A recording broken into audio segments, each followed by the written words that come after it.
बगर साहब, चाइना से रिलेटेड एक कुछ अपडेट आप बताना चाहते थे, कुछ जानकारी देना चाहते थे ग्लोबल मार्केट्स को से रिलेटेड, जरा बताएं सर।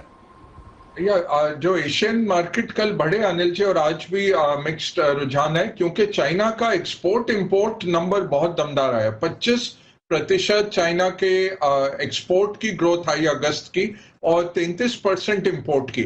अब विश्व की दूसरी बड़ी इकोनॉमी है, और इतने दमदार उसके एक्सपोर्ट आए हैं, वो बहुत प्रोत्साहित कर रहा था लोगों को कि इकोनॉमी का जो स्लो डाउन की आशंका है उसके विपरीत ये नंबर आया। 17% की ग्रोथ का अनुमान था, और उसके सामने 25% ग्रोथ आई उनके एक्सपोर्ट्स में।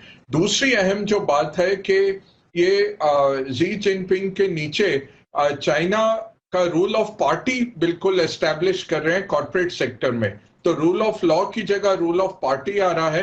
काफी सीईओज ने अपना पद छोड़ा है, और काफी कंपनियां अब चंदा दे रही हैं। जैसे अलीबाबा ने $15 बिलियन का एक चंदा दिया है। एक इनका जो नया मुहिम छिड़ी है कॉमन प्रॉस्पेरिटी के, गरीबों और मिडिल क्लास को ऊपर बढ़ाने के लिए कॉमन प्रॉस्पेरिटी की मुहिम में $15 बिलियन अलीबाबा डाल रहा है। तो ये कंपनियां काफी पिछड़ रही है, और कुछ लोग रे डालियो जैसे कह रहे हैं, और मार्क मोबियस ने भी कहा है कि खरीदने का मौका है। जॉर्ज सोरोस कह रहे हैं कि यहाँ पे अब आप बहुत आशंका है कि चाइना में पैसे आप गवा सकते हैं, तो थोड़ा आप चौकन्ने रहिए। इससे भारत को जरूर फायदा होगा, और ऐसे ईटीएफ अब इजाज किए जा रहे हैं जो इमर्जिंग मार्केट एक्स चाइना है। पहले होता था एशिया एक्स जापान, इस तरह के होते थे फंड। अब emerging market x China, Asia x China Japan, इस तरह के फंड आ रहे हैं जिसमें भारत को अच्छे फ्लोज आ सकते हैं आगे चल के। तो चाइना का स्टिमुलस आएगा थोड़ा बहुत, और स्लो डाउन हुआ। उन्होंने अपनी पॉलिसीज चेंज की। काउंटर साइक्लिकल की जगह वो कह रहे हैं कि हम कोर साइक्लिकल पॉलिसी अब इस्तेमाल करेंगे। तो छोटे छोटे इंटरवेंशन करेंगे, रियल एस्टेट को काबू में लाएंगे कीमतों में।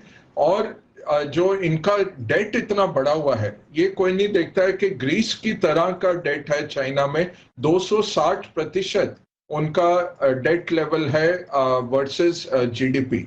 तो जो ग्रोथ हुई है चाइना में वो बहुत दमदार ग्रोथ हुई है, लोगों से पैसे उठा के, असली उसमें नहीं है। तो अगर कुछ भी गड़बड़ होती है, चाइना पूरे विश्व को नीचे ले जा सकता है। इसलिए हमें उम्मीद नहीं है कि वो कुछ ऐसा होने देंगे, बट थोड़ा स्लो डाउन है। उसके सामने एक्सपोर्ट बढ़े हैं, ये पॉजिटिव है।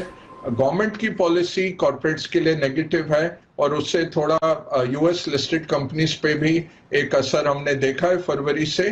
बट ज्यादा गुंजाइश नहीं है मार्केट्स पे चाइना का डेट की होने की।